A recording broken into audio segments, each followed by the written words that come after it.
There's a phrase I love, which is that any sufficiently advanced technology is indistinguishable from magic. And I've always loved technologies that are so incredible that the first time you show them to people, they're just like, their mind is blown. They're like, how is this even possible? And Oculus is one of those. As that experience develops and becomes more interoperable, you can start to see the breadth of use it will have in the real world. Have you hit a wall when it comes to growing your business? Then welcome to the Wingnut Social podcast, helping home professionals and luxury brands accelerate their success with proven marketing strategies and expert industry practices. Now, here's your host, Darla Powell.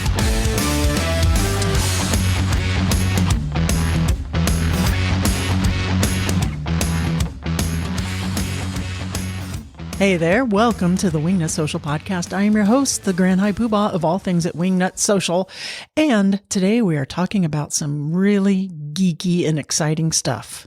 We are talking about the Metaverse and its impact on the interior design industry, architecture, and yada, yada, yada, the home industry. Some seriously great stuff is coming down the pike for us guys with this Metaverse. And I don't want you guys to be the Blockbusters of the interior design industry. We're going to be the Netflix. And today's guest, Tom Puuko, is going to tell us what we need to know to at least get our feet wet and to wrap our mind around the concept of what is possible in the Metaverse and how it's going to impact our industry. But before I get into my interview today, we have some housekeeping. Okay, as you guys know, we have started a monthly webinar series, last month's webinar with Linda Holt, where we discussed all about show-stopping iPhone or smartphone, I should say, photography for your design portfolio. Blew the roof off of Zoom. So this month, on March 24th at 11 a.m., the fabulous Stacey Martin of the Freshmaker interior design firm is going to walk us through her tips, tricks, techniques, and strategy that amazingly gets her a 95% approval rate for her interior design presentations. Amazing. If you guys missed her episode 250 of the podcast, go check it out. Run, Don't Walk. She gave us so many great takeaways, and now she's going to demonstrate it via a webinar so you can actually physically see and visualize the steps that she goes through to create her design presentations that make her clients oh so happy. So head on over to wingnutsocial.com/webinar to get more information, or you can follow us on Instagram at Wingnut Social to stay tuned for the deets and get reminders and all that there such. We look forward to seeing you. All right. You guys know what time it is. It's time for mini news sesh. Yeah. This week, we welcome back again, Alicia McAfee, social media manager at Wingnut Social. Alicia, how'd you get stuck with 2 in a row? I don't know. I would prefer to say that I got lucky. I didn't get stuck with 2. I got lucky and got 2 in a row. So here I am. Again. It's because you're so awesome. That's it. Alicia, today we're talking about Instagram again, and we're talking about Reels. What's going on there? Obviously, Instagram has really been pushing Reels lately, and they are making it easier for everyone to create them. Okay. So Instagram is actually testing a new feature, and some users are now able to go into their story highlights, and there is a Reels icon at the bottom, and you can just tap that and it turns the story that was in your highlight into a reel. So you can just sync music and stuff, but it kind of gets you started. And I think that that's a really cool feature. That's really good idea, because there's kind of a little bit of a barrier to entry there for interior designers. They get intimidated when it comes to how do I create a reel. They get a little bit overwhelmed with the features there. So that's really good. You can just tap on the stories that you've curated and send it to Reels. Super easy peasy to get that going. And I don't have it. I don't have it yet. I am not one of the lucky people that they're testing that on, but I want to be. I do have some highlights in there I'd put on there. That'd be pretty cool. I know. I can't wait for it to roll out for everyone. I think it's going to be super great to kind of repurpose some of your content that has already performed well in the past. And it's easy. I think it'll make Reels more enjoyable. I think that's one of the biggest pains in the butt is just people don't have the time to learn how to do the reels or to do them well. So I like that. And everybody's pretty much curated highlights. I like that a lot. I can't wait to see that. I'm right there with you. All right, cool. Short and sweet. Be on the lookout for that. Instagram Reels from story highlights. Increase your engagement, increase your creativity, and repurpose some of that content that you worked so hard to get in the first place. Thank you again for joining us, Alicia. You killed it 2 times in a row. Thank you. Mini new Sesh. Yeah! Now it's time for my interview with Tom Puuko. But first, I have to tell you all about him. Tom Puuko is a British entrepreneur who's been working in digital innovation since 1998. A graduate of the University of Oxford, he founded digital creative agency Hyper in 2005 before selling it in a $10 million deal to a narrow group. Since then, he's founded interiors brand Feather, without the E, FEATHR.com, a marketplace where artists monetize their artworks as wallpapers and fabrics. And most recently, he's created Metaverse Interior Design, the world's first interior design marketplace for the metaverse. Wingnuts, help me in welcoming Tom Puuko to the show.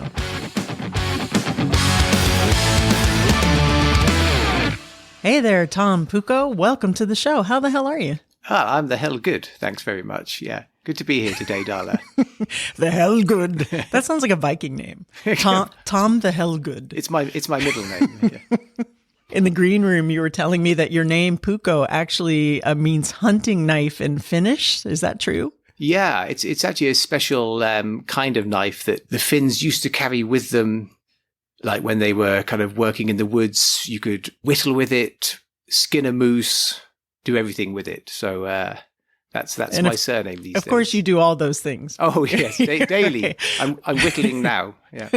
So today, Tom, we're talking about a really fascinating subject of which I know virtually, see what I did there?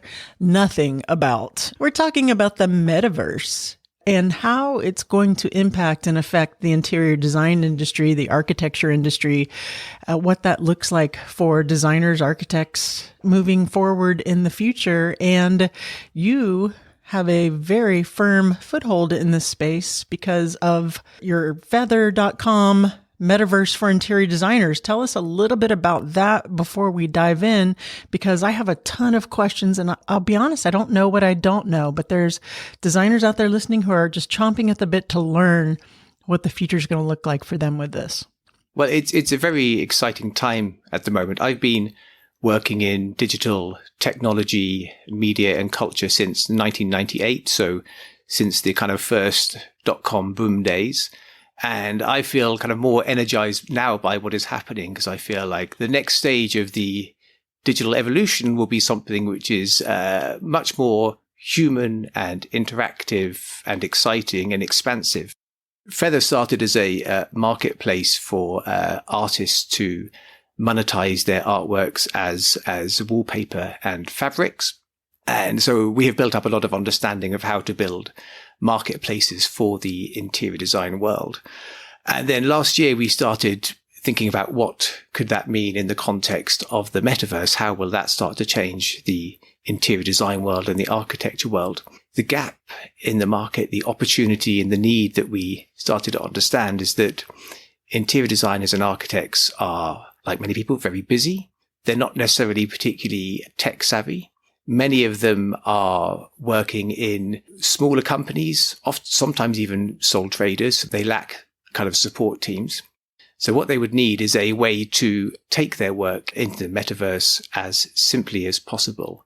And that's what we're creating with Metaverse Interior Design, which is a marketplace for interior designers and architects to sell their products and services to people who are building spaces in the metaverse. But I also think it might be good to take a step back and talk about what actually is the metaverse. Well, you read my mind because that is my question. I mean, here's my knowledge of the metaverse. For Christmas, I received an Oculus Quest 2. Okay, awesome. It is so much fun. It is really, I love it. And when I first started using that, I was like blown away by the immersive experience. It is just so crazy. And then when you take that off, you're like, oh my God, the real world kind of sucks. Yeah, it's but terrible. my issue, right, in comparison, but my issue with it is I get kind of nauseous. I get a little seasick with it. Just my own experience. But that is it. That's my total understanding of the metaverse. I know that there's NFT, non-fungible tokens and stuff that work with it. So how can you tell us what the metaverse is in terms that we can understand easily? when people say metaverse, they have wrapped up three kind of separate developments into it. So the first one is 3D worlds. So the vision for these is that they will be real-time rendered spaces where you can synchronously interact with high volumes of people and live a digital life. So execute your digital life in a way which is richer and more engaging and more entertaining than if you were on a 2D platform like a desktop computer or your mobile phone. And the expectation is that you will do that through some form of headset. So Oculus is fantastic, or something like the Apple extended reality headset, which is launching in 2024. I should be very clear, that vision of the metaverse does not yet exist. Okay. What we currently have are essentially proto metaverses, the kind of the early inklings of what is appearing. Now, they're still 3D worlds, but they have limitations. They lack interoperability, so you can't move from one world to another. If you're in the US, you might have access to the Meta, as in Facebook Meta world called Horizon Worlds. You can't go from there to Decentraland. You can't go from Decentraland to the Sandbox. They are separate bubbles. They are lacking in some of the elements around functionality and experience. The rendering isn't particularly great. If you've seen screen grabs of Decentraland, or you've been to Decentraland, it's kind of underwhelming. If you remember an experience called Second Life from the 2000s. Yeah, I do, vaguely. Yeah, it was a kind of a big thing or a big piece of news that never actually took off. It was essentially an early metaverse, and Decentraland is 15 years later down the line, but the experience is not particularly improved. And with the current metaverses, you tend to access them through often a desktop. But they have the kind of seeds of what will become the future kind of richer three-dimensional metaverse experiences.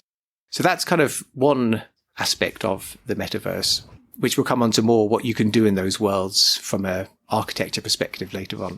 So Decentraland and Sandbox, those are their own contained little universes in this metaverse realm that you go in, you can do things, do activities. Am I correct? Yeah. So they're 3D worlds that look a bit like a gaming experience. You're kind of moving through a three-dimensional world with an avatar.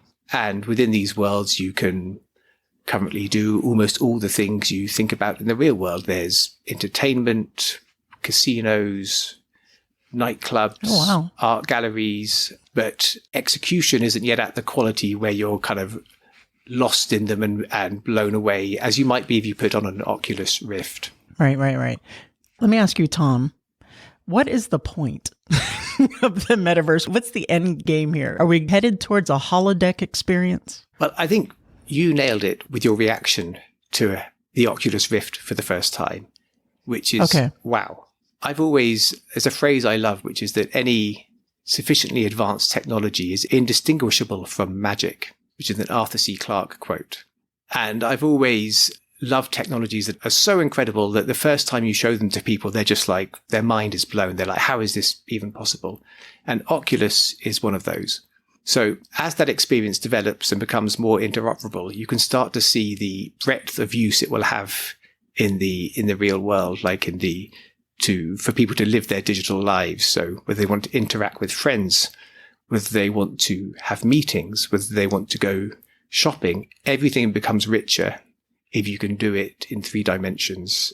I think the coronavirus lockdowns have given a great example of how technology can change. So prior to Corona, video calls were not the dominant form of communication. If someone probably over the age of 40, 45, 50 was probably doing most of their calls as voice calls.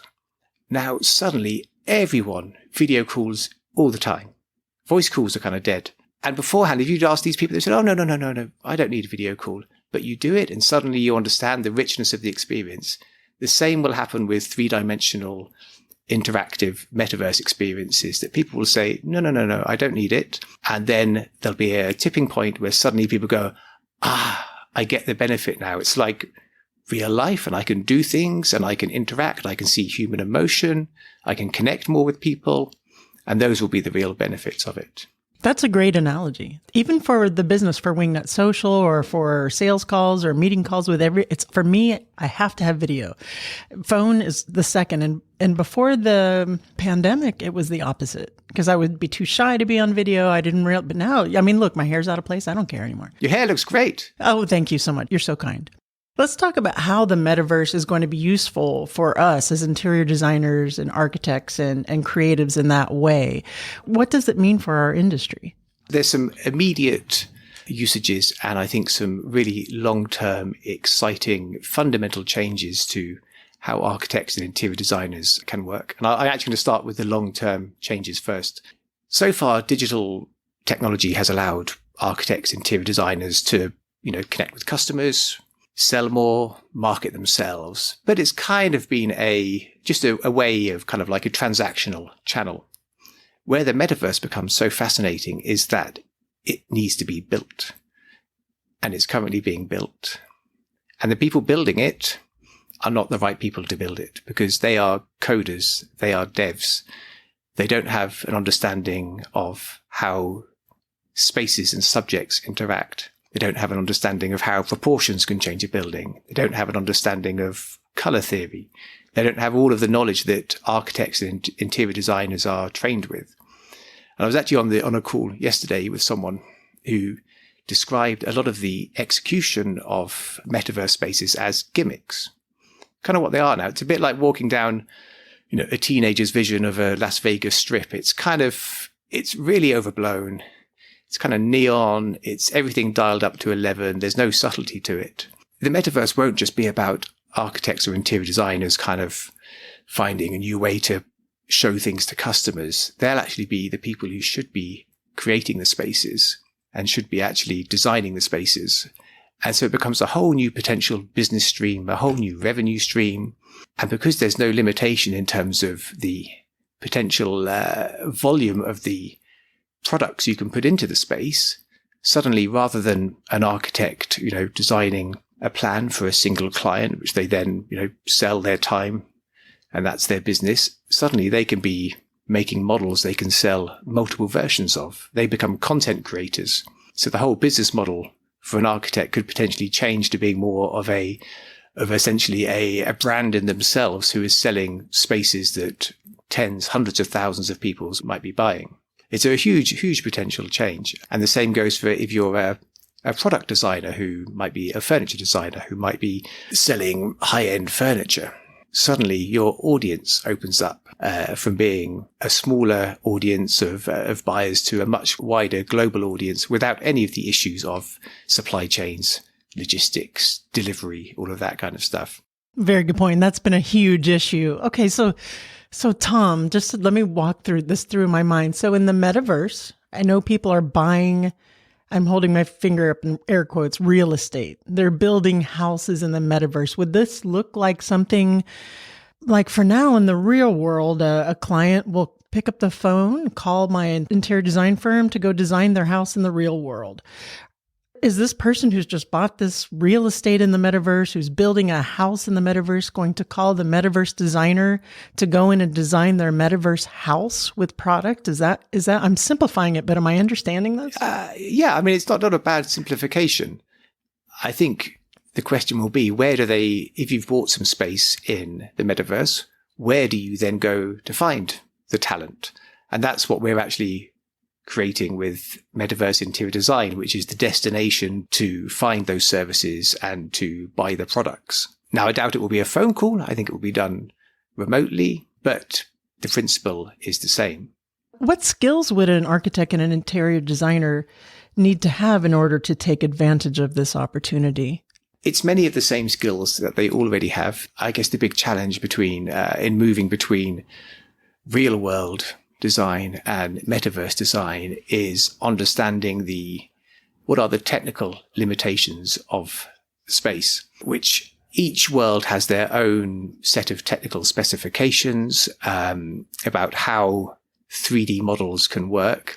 But it kind of boils down to this phrase, which is low poly count. So 3D models that architects will make in the real world tend to have a very high poly count because they're hugely detailed. The ones that go into the metaverse have to be simplified. Otherwise, the skills are essentially the same. It's understanding the creative vision of the client. It's understanding the space that you are working within, so the land space you're working within. It's understanding the usage of the space. It's understanding the kind of the end goal of the space. But where I think it gets super fascinating for architects and interior designers, that the limitations of the real world, all the boring stuff, building codes, fire regulations, gravity, a client's budget even, the size of a client's space, all of those things go out the window with the metaverse. So people will be buying, and are already buying, much more conceptual ideas. The idea that you will buy some space in Decentraland, build yourself a 4-bed detached house. That might be happening now. It won't happen in the future. People will be looking for spaces that are truly creative, conceptual, that simply couldn't be built in the real world. But within the metaverse, they can exist. And some of the first pieces of architecture to be put into the metaverse, things like the Mars house, are purely conceptual. They are artworks as well as being architectural spaces.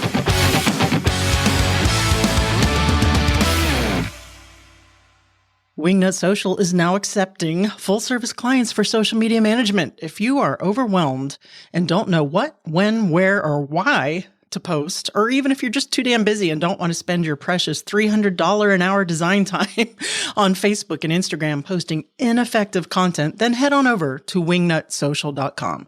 Hiring Wingnut Social is a no-brainer, and I'll tell you why. Because you're going to have your very own digital marketing team for your firm without the payroll taxes, the workers' comp, the health insurance, the 401ks, the sick days, or the drama, or the headaches. And we are the very best at what we do. And that is no joke. You can go check out the reviews, wingnutsocial.com, real marketing, real results, wingnutsocial.com. Okay, so would an interior designer need to, see, this is what I'm trying to wrap my mind around this, need to know code or, that to that level, or how are they getting their designs? This is a dumb question probably, but how are they getting their designs or they're into the actual home or the metaverse or their product design into this? This is my barrier to entry mentally. Right now, they don't need to know code, but they need to have a fairly advanced understanding of how 3D models work. If they have that and they have space in a metaverse, then they should be able to move a 3D model from the real world, or not, well, from a desktop computer, essentially, from a CAD type program into the metaverse. I see. Light bulb just went off in my head. Okay, keep going. The main challenge being, how do you take, because obviously for real world clients, the 3D models go as close to realism as possible. In the metaverse, they have to be at the moment simplified. So that's the kind of creative challenges. How can you take a 3D model on that journey, or take a scheme on that journey? And there are tools to do that. Blender, for example, Unity, but they might not be at the moment in the portfolio of tools that all interior designers and architects are using. So if you have a skill set where you're out there doing 3D renderings now, if you're using SketchUp or Chief Architect or any of those tools, you're way ahead of the game. Exactly, yeah. I don't have those personal skills. I always hired people that did. So there was my disconnect right there. So that is fascinating. What would you say, Tom, to the designer listening to the show that's like, I'm not going to need to do this. My business is always going to be in the real world. Nothing's going to come of this, or they're sitting on the fence. What do you say to them so they don't become a blockbuster? Well, I'm kind of hoping that they're retiring in the next 10 years. Because otherwise, If they are, then probably they're fine. But otherwise, They will start to quickly find their business being eaten by the new platform development. In the same way that, go back to start of this previous decade, 2010, 2011, Netflix was still sending out DVDs. That was their model. Now, Netflix is the place to go to for video entertainment online. It's kicked off cinemas, kicked off everything. Many people did not predict that 10 years ago. And the metaverse has the potential to go on the same journey. So it's time to just start experimenting. Go into a space, get an Oculus Rift, just start to learn about it, get a feel for it, become like a native in these spaces, not someone who's just kind of outside and visiting as a tourist. So do you think we have 10 years? 10 years to to hang on to the real world before we have to get into the metaverse and start making money, or by then it'll be too late? I think with Apple launching their extended reality headset 2024, that means give that 5 years to get mass adoption, maybe less, like the iPhone did. Launched 2007, by 2012 it was dominant. I think that will be the game changer. And of course, the early adopters of things like the Apple headset will be the wealthy, those who have the money to spend on interior design and architecture, and therefore the people who are likely to be the clients of interior designers. If you're a wealthy client in the metaverse, and let's say, it's the latest, greatest thing, and you're spending a lot of money and hiring an interior designer to design your space there, do you think there could be a reverse bleed over back to the real world once they find you in the metaverse? Wouldn't that be ironic? Yeah, I think that's totally possible. And I am very sure at some point in the next kind of probably 3 years, there will be the first architecture firm who started purely doing metaverse design, who start to do real world designs. There'll be that kind of flip back, that echo you get from new platforms. And at that point, everyone will go, okay, now it's here. This is amazing. So how do we access the metaverse? What do you recommend for the designer or the architect or listening to just get started? Where do they go to get their feet wet in it? Is it something like an Oculus Quest, or are we going to somewhere else? I say two things. One is you can access Decentraland very easily, just online. Google it. You have to create a profile and you'll go in there and you'll start to see the potential. You'll probably see the limitations as well, but at least you'll start to know kind of how these spaces work. Then I would say to everyone, either buy or just borrow an Oculus Quest, and then you will see the potential of the metaverse in a few years' time. And you'll also start to see the potential even of it now, because there's another version of the metaverse we haven't really talked about, which is what you can do on an Oculus Quest already, which is you can have meetings with people. You can visit three-dimensional spaces. They're not true metaverses. There's no real-time rendering. They're kind of stored as, in the memory of the Oculus. There's no synchronous communication with vast amounts of people, but you can visit what looks like a pretty realistic version of a house, of a home, of a room. And then you start to realize, okay, this is how I could start to display work to my clients. Like maybe the future of meetings is not showing them a SketchUp model. The future of meetings is I'll see you in the Oculus room I've created. And then once you've interacted with items within using an Oculus, you also start to realize quite how incredible the tactile and haptic feedback is. So if you were presenting, say, a range of chairs to a client, they could pick them up, spin them round, sort of get a real sense of their dimensionality. So those things can be done now. Those things are available to people pretty much if they just go into, go online store, buy an Oculus today. I've actually considered that because my team works remotely.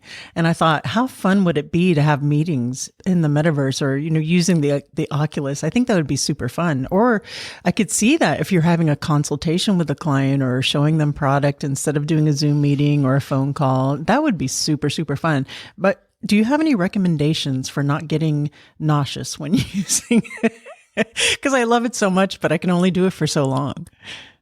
That's one of the limitations that some people do get affected by motion sickness. My expectation is that the hardware will be improving massively, and we will look back at these current Oculus headsets as kind of a, almost a kind of cute, slightly laughable beginning to be so chunky. But there's no way of, unfortunately, avoiding that motion sickness that some people get. So if it affects you in real life, it can get you in the virtual world as well. I'm going to try Dramamine the next time I play. It might well work. See if that works. Tom, is there anything that I've forgotten to ask you on the subject that you think the audience needs to hear before we get into the What Up Wingnut round? Well, we haven't talked about NFTs and crypto. I'm not sure if that's relevant to this particular podcast, but it often comes up in context of the metaverse. And the two are separate. The metaverse can exist without all these Web3 technologies of blockchain, NFTs, cryptocurrencies, but they have become deeply interlinked because as people start to live life, a digital life in a 3D world, I think there's a desire to have more control over the assets you create and the information you give out, and the blockchain allows for that. But where it has benefit to architects and interior designers is the possibility to start to sell versions of their products, whether they're models, architectural models, or whether they're products for the metaverse that can be sold as NFTs and become a new revenue stream. Is that how that works when you are selling product? Let's say I wanted to design furniture for the metaverse. Is that considered a non-fungible token? Is that actually an NFT? Is that what we're talking about? NFT is essentially a certificate that says, I, as the buyer, own the only version or number one of a limited edition of X of this particular digital asset. So you could sell digital products into the metaverse just, via normal currencies, license them to people, but they can be then much more easily replicated. So an NFT essentially gives protection that as the buyer, I have the only version of this that is allowed. So it sort of adds an extra level of security for the buyer. I see. And cryptocurrency, I have some cryptocurrency. I have Ether and I have some Bitcoin. Will that be the currency of choice in the metaverse? Can you still use dollars? Can you still use euros? How is that working out? It has to be. If you are within a metaverse purchasing somewhere like Decentraland, then you have to have cryptocurrency, Ether for Decentraland. Other metaverses are launching their own cryptocurrencies. So I'm sure there'll be kind of a diversification of the cryptocurrency world. And at some point, I'm sure there'll also be a kind of one cryptocurrency that kind of becomes the gold standard, the dollar that is usable across them all. Right. And what that's going to be, we are all waiting with bated breath to see and invest in. Oh, actually, I know it already. It's super cheap right now. What is that? Buy it. Doge? If only I knew it. I would not be here now. I'd be buying loads of it. I know. I'm hoping. I'm just sitting on my Bitcoin and my Ethereum and like, okay, go. Let's see what happens. It's super cool. I mean, there's so much to learn. There's so much to dive into. I mean, we don't have enough time to really get into everything, but I thank you so much for helping me to understand it a lot better than I did half an hour ago. So Tom, now I have to ask you if you're ready for the What Up Wingnut round. Oh, yeah. Now it's time for What Up Wingnut. Tom Puuko, what would the hashtag on your tombstone be? I think it would have to be hashtag your account has been suspended. Love it. You're stuck on a deserted island, but you can have your one favorite food forever. What's it going to be? That's going to be easy one, sushi. And when I run out of rice, there's going to be a lot of fish, so I can just switch to sashimi. Happy forever. All right. Smart. Last but not least, please recommend a book that has had a profound impact on you, either personally or professionally. This is a super hard one because there's so many. But in the context of this podcast being kind of about business and marketing advice, I would choose Jim Collins' Good to Great. There are many, many business books and business advice books out there. Most of them are just extended blog posts. Good to Great is based on empirical evidence. It's fantastic. Once you read it, you will understand how to make any company grow and succeed. Love it. Putting it in my Audible queue right now. Tom Puuko, please tell the audience where they can go to find out more about Feather and how they can get into the metaverse. So if you want to check out our artist wallpaper and fabric business, you can head to feather.com. It's spelled Feathr, like flicker. We lost the final E, feather.com. And then if you want to visit our early stage metaverse business, head to metaverseinteriordesign.com. where you can sign up to create a profile. We'll be launching the full business within about the next 2 months. Awesome. And if you are unable to write that down right now, you can go to wingnutsocial.com/podcast. That will all be in this episode in the show notes for Tom Puuko. Tom, thank you for joining us. I really, really, really appreciate it. Hey, it's been a pleasure, Darla. Thanks. I am going to go grab my Oculus Quest 2, take some Dramamine, and give this another shot. Seriously. Well, that is serious. I do get motion sickness with it. I didn't the first day I got it on Christmas, but I think that's because I was kind of drunk when I was playing it. I didn't really care. Christmas Day, a little bit too much eggnog there. But in all seriousness, it is fantastic. I never imagined that it would be as amazing as it is. And Tom Puuko did mention there's limitations. It's not perfect. Some of the renders or some of the graphics, I guess you can say, in there are really basic. I actually got into a bar fight in the metaverse, and you can punch people and stuff, but it is kind of basic. But still, if you let your imagination go in some of this stuff, it is really immersive. There's one game where I was swinging from rooftop to rooftop in skyscrapers, and I missed and swung into a wall, and I had to lay down on the ground because the feeling is like legit, like you're falling. So I can only imagine that in 5-10 years time, it's going to be incredibly realistic. And people are in there having meetings. People are in there building their dream homes. And Tom had a terrific point. These aren't architects. These aren't interior designers. These are just nerds who know code. They have no idea how to make buildings. And the possibilities are endless. You can have rooms where gravity doesn't apply. You can design anything your little heart desires and sell those services to people in there who are making this literally their second home, literally and virtually their second home. I just think it's a whole new world. It's a whole brave new world out there. So head on over to feather.com/Metaverse Interior Design, or just Google feather.com Metaverse Interior Design. Go to the show notes, wingnutsocial.com/podcast, and that will all be in the show notes so you can check out the deets on that. I just think it's a tremendously exciting thing. If you're selling your business in 10 years or you're retiring and you don't want to get into it, don't worry about it. That was another takeaway. Don't forget our webinar this March 24th at 11 a.m. with Stacey Martin, where she walks us through her method of creating design presentations in such a way that she gets a 95% approval rate from her clients. That is crazy. You don't want to miss that. wingnutsocial.com/webinar. That is it for this show. We will see you next week. Remember to get out there, get uncomfortable, and be great. Thanks for joining us today. Be sure to tune in next week for more business and marketing info and insightful interviews with industry experts and design superstars. Can't wait? Then head on over to wingnutsocial.com for more great content to help you get your business to the next level.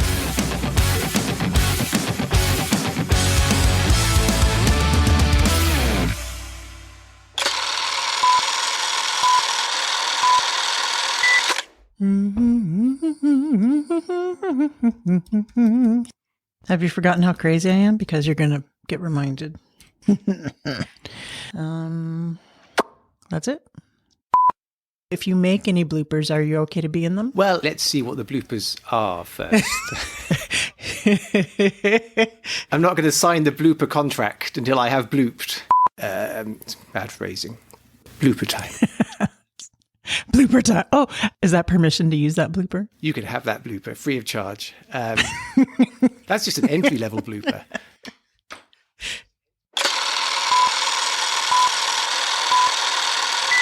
Good boy, Mango.